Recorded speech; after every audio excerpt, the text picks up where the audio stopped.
Hello ಸ್ನೇಹಿತರೆ, welcome back to GS kitchen vlogs and creations. ಸ್ನೇಹಿತರೆ, ಯಾರೆಲ್ಲ ಹೊಸದಾಗಿ ನಾನು ಹಾಕುವಂಥ ವಿಡಿಯೋಸ್ನ ನೋಡ್ತಾ ಇರ್ತೀರಾ, ದಯವಿಟ್ಟು ಸಬ್ಸ್ಕ್ರೈಬ್ ಮಾಡ್ಕೊಂಡಿಲ್ಲ ಅಂದರೆ ಸಬ್ಸ್ಕ್ರೈಬ್ ಮಾಡಿಕೊಂಡು ವಿಡಿಯೋನ ನೋಡಿ ಅಂತ ನಾನು ಕೇಳ್ಕೊತೀನಿ. ಹಾಗೆಯೇ ಇವತ್ತು ಒಂದು 2 ಅಥವಾ 3 ಥರ ಬೇಬಿ ಕುಚ್ಚುಗಳನ್ನ ಯಾವ ರೀತಿ ಮಾಡ್ಕೋಬೋದು ಅಂತ ಈ ವಿಡಿಯೋದಲ್ಲಿ ತಿಳಿಸ್ಕೊಡೋಣ ಅಂತ ಅಂದ್ಕೊಂಡಿದ್ದೀನಿ. ಹಾಗೆಯೇ ಈ ರೀತಿ ನಾವು ಬೇಬಿ ಕುಚ್ಚನ್ನು ಮಾಡೋದಕ್ಕೂ ಮುಂಚೆ ನೋಡಿ, ಈ ಥರ ನೀಡಲ್ಗೆ, ಬೇಬಿ ಕುಚ್ಚು ನೀಡಲ್ಗೆ ಹೋಲ್ ಅಗಲ ಇರುತ್ತೆ. ಸೊ ಆ ರೀತಿ ನೀಡಲ್ನ ತಗೊಂಡು ಈ ರೀತಿಯಾಗಿ ನಾವು ದಾರಗಳನ್ನ ಪ್ರಿಪೇರ್ ಮಾಡ್ಕೋಬೇಕಾಗುತ್ತೆ. ಈ ಥ್ರೆಡ್ನ ಪ್ರಿಪೇರ್ ಮಾಡಿಕೊಂಡು ಅದಕ್ಕೆ ನಾವು ಹೇರ್ ಸ್ಟ್ರೈಟ್ನರಿಂದ ಸ್ಟ್ರೈಟ್ ಮಾಡಿ ರೆಡಿ ಮಾಡಿ ಇಟ್ಕೋಬೇಕು ಫಸ್ಟು. ಅದಾದಮೇಲೆ ನೋಡಿ, ನಾನಿಲ್ಲಿ ಈ ರೀತಿಯಾದಂಥ ಬೀಡ್ಗಳನ್ನ ಯೂಸ್ ಮಾಡ್ತಾಯಿದ್ದೀನಿ. ಇದು ಸ್ವಲ್ಪ ಹೋಲ್ ಅಗಲ ಇರುತ್ತೆ, ಗೋಲ್ಡ್ ಕಲರ್ ಬೀಡ್. ನೋಡಿ, ಫಸ್ಟು ಬೀಡನ್ನ ಥ್ರೆಡ್ ಒಳಗಡೆ ಈ ರೀತಿ ಪಾಸ್ ಮಾಡ್ಕೋಬೇಕು. ಈ ರೀತಿ ಸ್ಮಾಲ್ ಸೈಜ್ ಬೀಡ್ಸ್ ತೊಗೊಂಡಾಗ ಆದಷ್ಟು ಈ ಎಳೆಗಳನ್ನ ನಾವು ಕಡಿಮೆ ಮಾಡ್ಕೋಬೇಕಾಗುತ್ತೆ. ಈಗ ಇದು 65 ಎಳೆ ಇದೆ. 65 ಎಳೆ ಅಂದರೆ ಅದು ಡಬಲ್ ಆದಾಗ ನಮಗೆ 130 ಆಗುತ್ತೆ. 130 ಅಂದರೆ 130 ಎಳೆ ಥ್ರೆಡ್ ಆಗುತ್ತೆ. ಸೊ ಈ ರೀತಿ ಚಿಕ್ಕ ಸೈಜ್ ಬೀಡ್ ತೊಗೊಂಡಾಗ ನೀವೇನು ಮಾಡಬೇಕು ಅಂತಂದರೆ ಒಂದು 50 ಎಳೆ ಥ್ರೆಡ್ನ ತೊಗೊಳ್ಳಿ ಸಾಕು. ಅದು 50 ಎಳೆ ಅಂದರೆ ಡಬಲ್ ಅಂದಾಗ 100 ಆಗುತ್ತೆ. ನೋಡಿ, ಈ ಥರ ಬಟ್ಟೆಗೆ ಥ್ರೆಡ್ನ ಪಾಸ್ ಮಾಡಿಕೊಂಡು ನಿಧಾನವಾಗಿ ಈ ರೀತಿ ಬೀಡನ್ನ ಎಳ್ಕೊತ ಬರಬೇಕು. ಅದಾದಮೇಲೆ ಈ ರೀತಿ ಇಟ್ಕೊಂಡು ನಮಗೆ ಕೆಳಗಡೆ ಕುಚ್ಚು ಎಷ್ಟು ಲೆಂತಲ್ಲಿ ಬೇಕೋ ಅಷ್ಟು ಲೆಂತಲ್ಲಿ ನೋಡಿಕೊಂಡು ಈ ರೀತಿ ನಾರ್ಮಲ್ ಹೆಮ್ಮಿಂಗ್ ನೀಡಲ್ಗೆ ಝರಿ ಥ್ರೆಡ್ನ ಹಾಕಿ ಇಟ್ಕೊಂಡಿರಬೇಕು.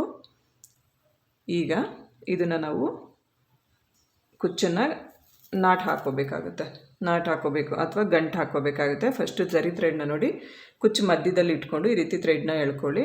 ಅದಾದಮೇಲೆ ಇಲ್ಲಿ ಏನು ಥ್ರೆಡ್ ಮಿಕ್ಕಿರುತ್ತೆ ಅಲ್ವಾ, ಅದನ್ನು ಈ ರೀತಿ ಬೆರಳು ಮೇಲ್ಗಡೆ ಹಾಕ್ಕೊಂಡು ಪಕ್ಕದಲ್ಲೇ ನೋಡಿ ನೀಡಲ್ನ ಈ ರೀತಿ ತೊಗೊಂಡು ಬರಬೇಕು.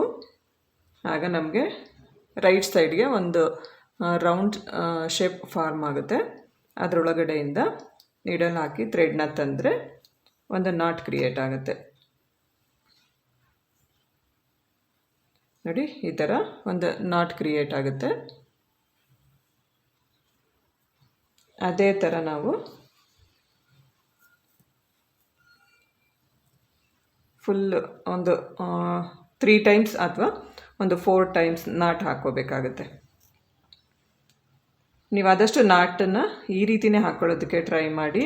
ಆ್ಯಕ್ಚುಲಿ ಈ ರೀತಿ ನಾವು ನಾಟ್ ಹಾಕ್ಕೊಂಡ್ರೆ ಯಾವುದೇ ಕಾರಣಕ್ಕೂ ಬಿಚ್ಚೋಗೋದಿಲ್ಲ, ಹಾಗೇ ಇರುತ್ತೆ. ನೋಡಿ, 4 ಸರಿ ನಾಟ್ ಹಾಕ್ಕೊಂಡೆ ಅಲ್ವಾ. ಈಗ ಕುಚ್ಚನ್ನು ಸ್ವಲ್ಪ ಈ ರೀತಿ ಮೇಲೆ ತೆಗೆದುಬಿಟ್ಟು ಈ ನಾಟ್ ಒಳಗಡೆಯಿಂದ ನೀಡಲ್ನ ಆಚೆ ತೊಗೊಂಬರಬೇಕು. ನಾವು ಈ ರೀತಿ ಹಾಕ್ಕೊಂಡಾಗ ನಮಗೆ ಫಿನಿಶಿಂಗ್ ತುಂಬ ನೀಟಾಗಿ ಬರುತ್ತೆ. ಕುಚ್ಚು ಲೆಂತ್ ಎಷ್ಟು ಬೇಕೋ ಅಷ್ಟು ನೋಡಿಕೊಂಡು ನೀವು ಥ್ರೆಡ್ನ ಕಟ್ ಮಾಡ್ಕೋಬೇಕು.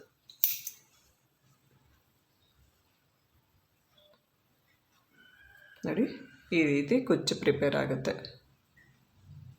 ನೋಡಿ, ಈ ರೀತಿ ಕುಚ್ಚು ನೋಡೋದಕ್ಕೆ ಈ ಥರ ಕಾಣಿಸ್ತಾ ಇರುತ್ತೆ.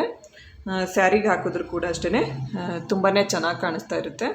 ಸೊ ಎಲ್ಲರೂ ಒಮ್ಮೆ ಈ ಒಂದು ಬೇಬಿ ಕುಚ್ಚನ್ನು ಟ್ರೈ ಮಾಡ್ಕೋಬೋದು. ಸ್ನೇಹಿತರೆ, ಇಲ್ಲಿ ನಾನು ಇನ್ನೊಂದು ರೀತಿಯ ಬೇಬಿ ಕುಚ್ಚನ್ನು ಟ್ರೈ ಮಾಡ್ತಾಯಿದ್ದೀನಿ. ಇದನ್ನು ಕೂಡ ನೋಡಿ, ನಾನು ಈ ರೀತಿ ಥ್ರೆಡ್ಗಳನ್ನ ಪ್ರಿಪೇರ್ ಮಾಡ್ಕೊಂಡಿದ್ದೀನಿ. ಸೊ ಯಾವ ರೀತಿ ಹಾಕೋದು ಅಂತ ನೋಡೋಣ. ಈಗ ಮೊದಲನೇದಾಗಿ ನೋಡಿ, ಸ್ಯಾರಿಗೆ ಈ ರೀತಿ ನೀಡಲ್ನ ಚುಚ್ಚಿ ಥ್ರೆಡ್ನ ಮೇಲೆ ತೊಗೊಂಬರಬೇಕು. ಮೇಲೆ ತೊಗೊಂಬಂದು ನಮಗೆ ಎಷ್ಟು ಉದ್ದ ಲೆಂತ್ ಬೇಕೋ ನೋಡ್ಕೋಬೇಕು. ನಾವು ಲೆಂತಿಯಾಗಿಯೇ ಥ್ರೆಡ್ಗಳನ್ನ ಬಿಟ್ಕೋಬೇಕು.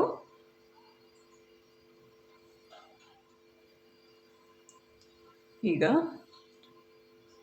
ನೀಡಲ್ನ ಹಾಕಿ ಥ್ರೆಡ್ನ ಮೇಲೆ ತೊಗೊಂಬರಬೇಕು. ಮೇಲೆ ತೊಗೊಂಬಂದು ಮೇಲಿಂದ ನಾವು ಈ ರೀತಿ ಝರಿ ಥ್ರೆಡ್ಡಿಂದ ಸುತ್ಕೋಬೇಕು.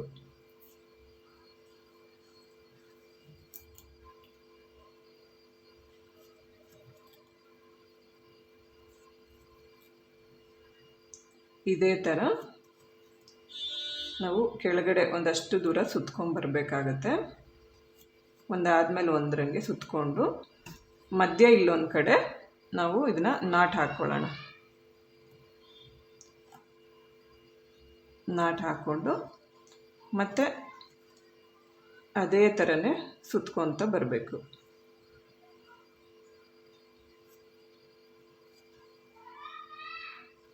ನೋಡಿಕೊಂಡು ಒಂದ್ರ ಕೆಳಗಡೆ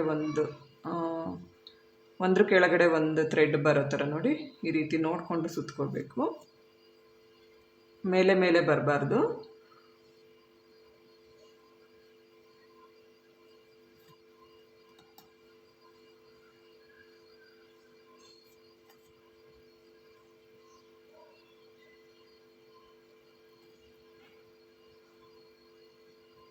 ನೋಡಿ ಈ ಥರ ಎಷ್ಟು ಲೆಂತಿಯಾಗಿ ಬೇಕೋ ಅಷ್ಟು ಲೆಂತಿಯಾಗಿ ನಾವು ಈ ಥ್ರೆಡ್ನ ಈ ಒಂದು ಝರಿ ಥ್ರೆಡ್ನ ಸುತ್ಕೋಬೋದು.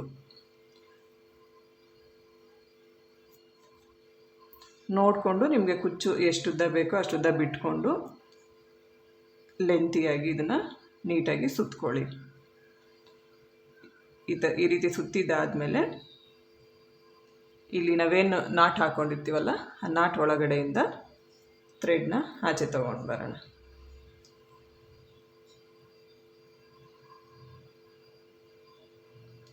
ಆಚೆ ತಂದು ಥ್ರೆಡ್ನ ಕಟ್ ಮಾಡ್ಕೋಬೇಕು.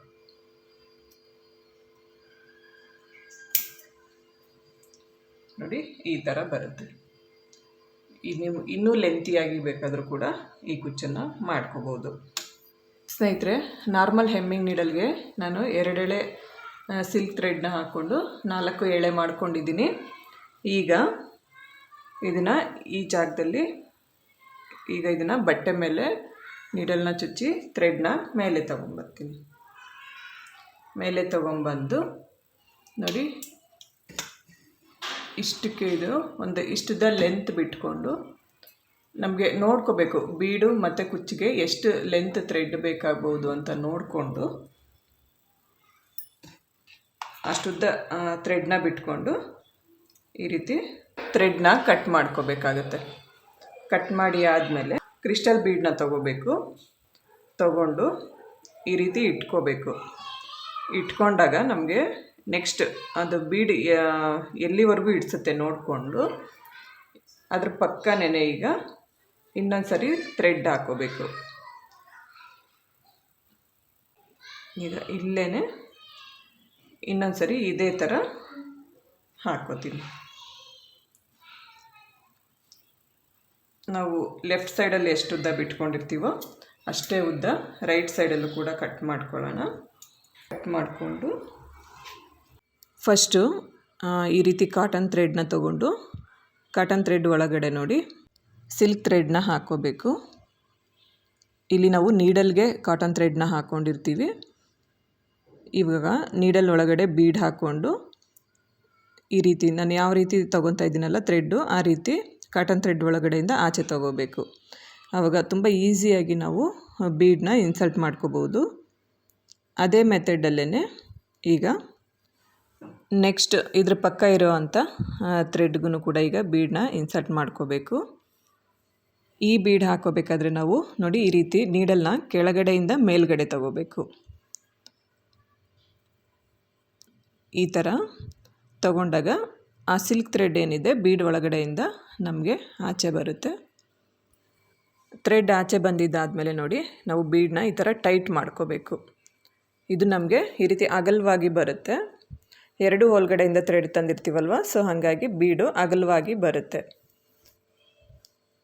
ಈಗ ಇದನ್ನು ಒಂದು ಗಂಟು ಹಾಕ್ಕೋಬೇಕು. ಕೆಳಗಡೆ ಏನು ಥ್ರೆಡ್ ಉಳಿದಿರುತ್ತೆ ಅಲ್ವಾ ಅದನ್ನು ಒಂದು ಗಂಟು ಹಾಕ್ಕೋಬೇಕು. ಆ ಗಂಟು ಯಾವ ರೀತಿ ಹಾಕ್ಕೋಬೇಕು ಅಂತಂದರೆ ನಮಗೆ ಕುಚ್ಚು ಹಾಕೋದಕ್ಕೆ ಸ್ವಲ್ಪ ಜಾಗ ಇರೋ ರೀತಿ ನೋಡಿಕೊಂಡು ನಾವು ಹಾಕ್ಕೋಬೇಕಾಗತ್ತೆ. ಫಸ್ಟ್ ಸ್ಟಾರ್ಟಿಂಗ್ ಒಂದು ಹಾಕ್ಕೊಂಡು ನೋಡಿ ಎಷ್ಟು ನಾವು ಥ್ರೆಡ್ಗೆ ಅಲ್ಲಿ ಜಾಗ ಬಿಟ್ಕೋಬೇಕು ಅಂತಲೇ ಗೊತ್ತಾಗುತ್ತೆ. ಇವಾಗೇನಾದರೂ ನಾವು ಕುಚ್ಚು ಹಾಕ್ಕೊಂಡಾಗ ಸ್ವಲ್ಪ ಅಲ್ಲಿ ಜಾಸ್ತಿ ಗ್ಯಾಪ್ ಇದೆ, ಲೂಸ್ ಇದೆ ಅಂತ ಅನ್ನಿಸ್ತಾ ಇದೆ ಅಂತಂದರೆ ನೀವು ನೆಕ್ಸ್ಟ್ ಏನು ಇನ್ನೊಂದು ಕುಚ್ಚು ಹಾಕ್ಕೋತೀರಲ್ವ ಆವಾಗ ಟೈಟಾಗಿ ಈ ನಾಟ್ ಹಾಕ್ಕೊಂಡು ನಮಗೆ ಕುಚ್ಚಾಕೋದಕ್ಕೆ ಎಷ್ಟು ಜಾಗ ಬೇಕೋ ಅಷ್ಟನ್ನು ನಾವು ಬಿಟ್ಕೋಬೇಕಾಗತ್ತೆ. ನೋಡಿ, ಆ ಗ್ಯಾಪ್ ಒಳಗಡೆಯಿಂದ ನೀಡಲ್ ಹಾಕಿ ಥ್ರೆಡ್ನ ಮೇಲೆ ತರಬೇಕು. ತಂದು ಇಲ್ಲೂ ಕೂಡ ನಾಟ್ ಹಾಕೋಬೇಕಾಗತ್ತೆ. ಸ್ನೇಹಿತರೆ, ಈಗಾಗಲೇ ನಾನು ನಾಟ್ ಹಾಕೋದನ್ನು 2 ಕುಚ್ಚುಗಳನ್ನ ಹಾಕಬೇಕಾದ್ರೆ ತೋರಿಸಿದ್ದೀನಿ. ಸೊ ಹಾಗಾಗಿ ಇಲ್ಲಿ ನಾನು ನಾಟ್ ಹಾಕೋದನ್ನು ಸ್ಕಿಪ್ ಮಾಡ್ಕೋತಾ ಇದ್ದೀನಿ. ಸ್ನೇಹಿತರೆ, ಈಗ ನಾನು 3 ಥರದ ಬೇಬಿ ಕುಚ್ಚುಗಳನ್ನ ಹಾಕಿ ಕಂಪ್ಲೀಟ್ ಮಾಡ್ಕೊಂಡಿದ್ದೀನಿ. ಸೊ ಯಾವ ರೀತಿ ಕಾಣಿಸ್ತಾ ಇದೆ ಅಂತ ತೋರಿಸ್ತಾ ಇದ್ದೀನಿ. ಈ 3 ಬೇಬಿ ಕುಚ್ಚುಗಳು ಕೂಡ ಸೀರೆಗೆ ಹಾಕಿದ್ರೆ ತುಂಬ ಅಂದರೆ ತುಂಬಾ ಚೆನ್ನಾಗಿ ಕಾಣಿಸುತ್ತೆ. ಸೊ ಎಲ್ಲರೂ ಒಮ್ಮೆ ಟ್ರೈ ಮಾಡಿ ಅಂತ ಕೇಳ್ಕೊತೀನಿ. ಹಾಗೆಯೇ ಸ್ನೇಹಿತರೆ, ಇಲ್ಲಿಗೆ ಈ ವಿಡಿಯೋನ ಮುಗಿಸ್ತಾ ಇದ್ದೀನಿ. ಐ ಹೋಪ್ ನಿಮ್ಮೆಲ್ಲರಿಗೂ ಈ ಒಂದು ಡಿಸೈನ್ಸ್ ಇಷ್ಟ ಆಗಿರುತ್ತೆ ಅಂತ ಅನ್ಕೋತೀನಿ. ಇಷ್ಟ ಆದರೆ ಲೈಕ್ ಮಾಡಿ, ಶೇರ್ ಮಾಡಿ, ಕಮೆಂಟ್ ಮಾಡಿ, ಹಾಗೆ ನನ್ನ ಚಾನಲ್ನ ಸಬ್ಸ್ಕ್ರೈಬ್ ಮಾಡ್ಕೊಳ್ಳಿ. ನನಗೆ ಯಾವಾಗಲೂ ಹೀಗೆ ಸಪೋರ್ಟ್ ಮಾಡಿ ಅಂತ ಕೇಳ್ಕೊತೀನಿ. ಸರ್ವೇ ಜನ ಸುಖಿನೋ ಭವಂತು. Thanks for watching.